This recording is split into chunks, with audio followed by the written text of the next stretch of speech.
বিসমিল্লাহির রহমানির রহিম। আজকে আমাদের এই অনুষ্ঠানটি হচ্ছে জাতীয় দুর্যোগ ব্যবস্থাপনা গবেষণা ও প্রশিক্ষণ ইনস্টিটিউট। অনুষ্ঠানটি অবশ্যই একটু ভিন্ন ধর্মীয় অনুষ্ঠান, কিছুটা ভিন্ন। নর্মালি আমরা যেরকম অনুষ্ঠান করে থাকি তার থেকে কিছুটা ভিন্ন ধর্মীয় অনুষ্ঠান। আজকের এই অনুষ্ঠানের সম্মানিত সভাপতি, মঞ্চে উপস্থিত মন্ত্রণালয়ের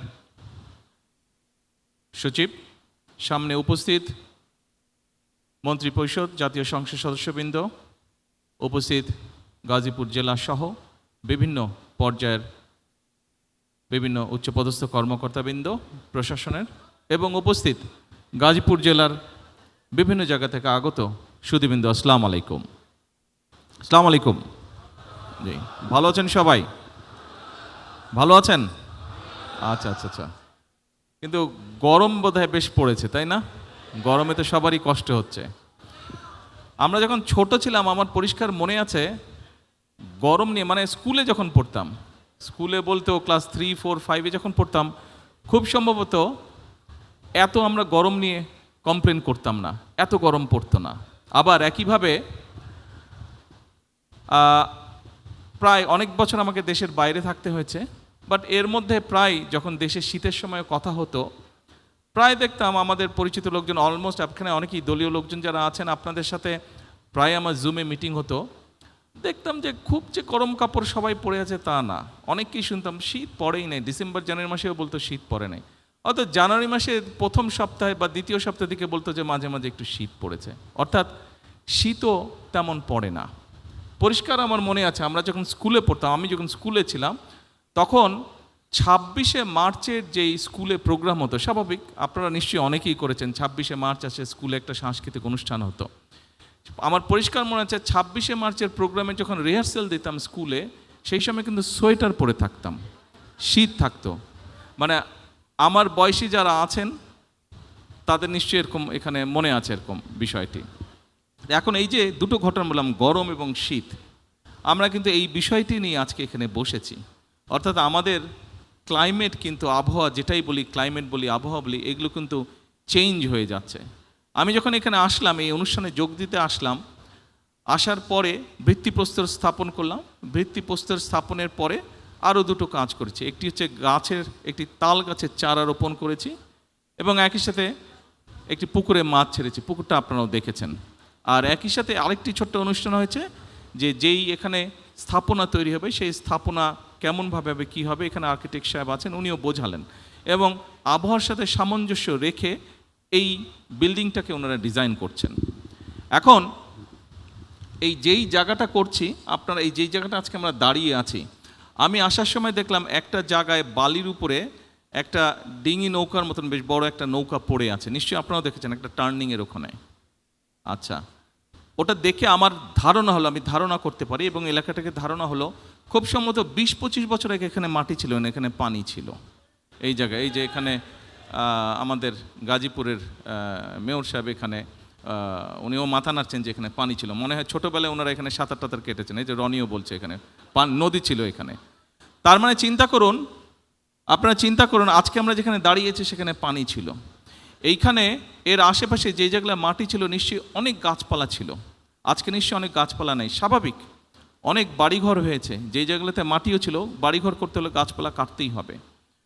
আমরা এখানে একটা ভিডিও দেখলাম, এই ভিডিওতে খুব সম্ভব একটা ছোট্ট সিন দেখিয়েছে, যেটা বোধহয় খুব সম্ভব কক্সবাজারের রোহিঙ্গারা যেখানে থাকে, খুব সম্ভব সেই জায়গাটা দেখিয়েছে ভিডিওতে। আমার দেখে যতটুকু, আমি যাইনি, বাট দেখে যতটুকু মনে হলো অন্য ছবি দেখে, রোহিঙ্গারা যেখানে আছে, প্রায় 10 লক্ষেরও বেশি রোহিঙ্গা আছে ওখানে, 1.3 মিলিয়নের মতন, মানে প্রায় 13 লক্ষের কাছাকাছি রোহিঙ্গা আছে এত বড় এরিয়াতে। যতটুকু আমার মনে আছে, আমি লাস্ট গিয়েছিলাম খুব সম্ভব কক্সবাজার টেকনাফের দিকে আমি গিয়েছিলাম 2005-06 দিকে গিয়েছিলাম। তার আগে যখন গিয়েছিলাম তখন আমি দেখছিলাম যেই জায়গাগুলো গাছে ভরা ছিল, সেই জায়গাগুলো স্বাভাবিকভাবে রোহিঙ্গাদের বাসস্থান তৈরি করা হয়েছে, অর্থাৎ হাজার হাজার গাছ কেটে ফেলা হয়েছে। কিছুদিন আগে আমি হঠাৎ করে একদিন সকালে পত্রিকায় দেখলাম যে কক্সবাজার থেকে বিচের পাশ দিয়ে একদম উখিয়া পর্যন্ত একটা রাস্তা করা হচ্ছে, একটা বিচ রোড করা হচ্ছে, এবং যে কোনো কারণেই হোক রোডের ডিজাইনের কারণে প্রায় 3000 গাছ কেটে ফেলতে হবে। তো দেখার পরে আমি তারপরে এইটার দায়িত্বে যেই মন্ত্রী আছেন ওনাকে আমি ফোন করে নিউজটা আমি ওনাকে পাঠিয়ে আমি বললাম যে ওদের সাথে কথা বলেন, ডিজাইনটাকে একটু চেঞ্জ করা যদি সম্ভব হয় ভালো হয়, এই গাছ কাটা যাবে না। কি করবে না করবে সেটা তারা ডিসাইড করুক, ইঞ্জিনিয়াররা তারা ডিসাইড করুক, কিন্তু এই গাছ কাটা যাবে না। সম্মানিত উপস্থিতিবৃন্দ, দুর্যোগ আসবে, প্রকৃতির দুর্যোগ, প্রাকৃতিক দুর্যোগ আমরা যেটাই যেভাবে বলি আসবে, আমরা সেটাকে কিন্তু বন্ধ করতে পারবো না, সেটাকে নিয়ন্ত্রণ করার ক্ষমতা আমাদের নেই। কিন্তু এই যে আমি কয়েকটা কথা বললাম, এখানে বেশ কয়েকটি কথা আছে। অর্থাৎ আজকে কেন এই জায়গাটা যেখানে পানি ছিল এখানে মাটি ভরতে হলো, এখানে অফিস আদালত হচ্ছে, স্কুল কলেজ হচ্ছে, হাসপাতাল হচ্ছে, বাসস্থান তৈরি হচ্ছে। অর্থাৎ আমাদের জনসংখ্যা বাড়ছে, এই জনসংখ্যা একদিকে যেমন বাড়ছে, তাদের বাসস্থানের প্রয়োজন। আরেকটা জিনিস খেয়াল করে দেখবেন খুবই জরুরি, সেটি হচ্ছে বাসস্থান তৈরির সাথে সাথে মানুষের স্কুল কলেজ সব কিছু তৈরি হওয়ার সাথে সাথে কিন্তু ফসলি জমির পরিমাণও করছে। বাংলাদেশ একটি জনবহুল দেশ, যেমন দুর্যোগ প্রবণ একটি এলাকা, ঠিক একইভাবে একটি জনবহুল দেশ। কাজে আমাদেরকে অল্প একটু দুর্যোগ হলেই কিন্তু মানুষ ক্ষতিগ্রস্ত হয়, অল্প একটু দুর্যোগ হলেই কিন্তু আমাদের ফসল হানি হয়, আমাদের গবাদি পশু নষ্ট হয়। সেই জন্য আজকের এই অনুষ্ঠানটির মূল যে লক্ষ্য বা বিষয়টি সেটি হচ্ছে আমার ধারণা দুটি। এক, এখানে যেটা শুনেছি আমি, যেটা জানি, যে এই প্রতিষ্ঠানটি তৈরি হওয়ার পরে এখানে আমাদের ক্লাইমেট বা আবহাওয়া যে চেঞ্জ হচ্ছে সেইটি সম্পর্কে রিসার্চ করা, কিভাবে এই বিষয়গুলোকে আমরা ট্যাকেল করব। অ্যাট দ্য সেম টাইম সেটি ভূমিকম্প হোক, সেটি অন্য জলোচ্ছ্বাস হোক, যেটি হোক, সেখান থেকে আমরা কিভাবে আমাদের সম্পদ এবং মানুষকে আমরা রক্ষা করব। যারা কাজ করবে এই কাজে তাদেরকেও ট্রেনিং দেওয়া হবে, তাই তো, তাদেরকেও ট্রেনিং দেওয়া হবে। এখন এই যে ট্রেনিং দেওয়া হবে, 20 কোটি মানুষের মধ্যে আপনি কতজনকে ট্রেনিং দিতে পারবেন? আমি কিছুদিন আগে ভূমিকম্পের বিষয়, বাংলাদেশে গত কয়েক মাসে বেশ অনেকগুলো ভূমিকম্প হয়েছে। আলহামদুলিল্লাহ, আল্লাহর রহমত যে ভূমিকম্প এমন পর্যায়ে যায়নি যেখানে প্রাণহানি ঘটতে পারে। কিছু ইনজুরি হয়েছে, ছোটোখাটো হয়তো হয়েছে, কিন্তু ম্যাসিভ আকারে কিছু নেই। আল্লাহর কাছে হাজারো লক্ষ কোটি শুকরিয়া। এই যে ভূমিকম্প হচ্ছে, এটির একটি অন্যতম কারণ হচ্ছে গুলশান এলাকায়, ক্যান্টনমেন্ট এলাকায়, এই যে এলাকাটি, এখানে আমার পরিষ্কার মনে আছে ছোটোবেলায় দেখেছি যে 50 ফিট গেলে, 50 ফিটও যাওয়া লাগতো না, 20-25 ফিট গেলেই বা 15 ফিট গেলেই পানি বের হতো। এখন আমি শুনেছি সেখানে প্রায় 600-700 ফিট নিচে যেতে হয় পানি পাওয়ার জন্য। এবং এটি আপনারা এখানে অনেকেই আছেন হয়তো কম বেশি ডাইরেক্টলি না হলে ইনডাইরেক্টলি কৃষিকাজের সাথে জড়িত, আপনারা এই খবরটা আপনারা জানেন। 20 কোটি লোকের ফসল উৎপাদনের জন্য আমাদের কৃষকরা সারা বাংলাদেশে তারা এই যে গভীর নলকূপের মাধ্যমে পানি টেনে তুলছে। তার ফলে যেটি হচ্ছে, নিচে থেকে আস্তে আস্তে শূন্য হয়ে যাচ্ছে। খুব স্বাভাবিক, নিচটা যখন শূন্য হবে উপর থেকে সেটি ধসে পড়বে, তাই নয় কি? এটি তো স্বাভাবিক ব্যাপার, এটি স্বাভাবিক ব্যাপার। আপনি নিশ্চয়ই জানেন এবং সকলে খেয়াল করেছেন, সকলে শুনেছেন, অনেকবার শুনেছেন। আমরা আমাদের নির্বাচনী যে ম্যানিফেস্টো ছিল, নির্বাচনী যে মিটিং ছিল, বিভিন্ন বিষয় ছিল, সেখানে আমরা উল্লেখ করেছি যে আমরা খাল খনন কর্মসূচি শুরু করব। আমরা সরকার গঠন করেছি আলহামদুলিল্লাহ, এবং আমরা আমাদের সেই প্রতিষ্ঠিত খাল খনন কর্মসূচি শুরু করেছি। 2-3 দিন আগে একজন সাংবাদিক এক জায়গায় বলছে বিএনপি খাল খনন কর্মসূচি শুরু করেছে, এটি তাদের একটি রাজনৈতিক প্রোগ্রাম, এই কোথাও কোনো হিসাব নেই, কিছু না, এটা করতে হবে বলে করেছে। তা আমি খুব শ্রদ্ধার সঙ্গে ওনাকে বলতে চাই, বিষয়টি আসলে তা নয়। এই খাল খনন কর্মসূচির সাথে মানুষের জীবন ওতপ্রোতভাবে জড়িত, এই খাল খনন কর্মসূচির সাথে কৃষি জড়িত, এই খাল খনন কর্মসূচির সাথে এই ভূমিকম্প পর্যন্ত জড়িত। সম্মানিত উপস্থিতিবৃন্দ, আমরা গত 20 বছরে যে পরিমাণ পানি নিচে থেকে টেনে উপরে তুলেছি, আমাদের ব্যবহার করেছি, এই পরিমাণ পানি যদি আজকে থেকে, বিশেষ করে বর্ষার সময় যে অতিরিক্ত পানি আসে সেটিকে যদি আমরা ছড়িয়েও দেই, মিনিমাম 20 বছর আরও লাগবে সেই যে শূন্যস্থান পূরণ হতে, অর্থাৎ মোটামুটিভাবে রিচার্জ হতে 20 বছর সময় লাগবে। 20 বছরে আপনার জনসংখ্যা আরও বাড়বে, আপনার খাদ্য উৎপাদন আরও আমাদেরকে বাড়াতে হবে। কাজেই আমাদেরকে কোনোভাবেই ভূগর্ভস্থ পানি ব্যবহার করা বোধহয় আমাদের জন্য বিপদজনক হয়ে যাচ্ছে, এবং এটিও কিন্তু দুর্যোগের সাথে সম্পর্কিত। যেভাবেই হোক আমাদেরকে খাল খনন কর্মসূচি শুরু করতে হবে।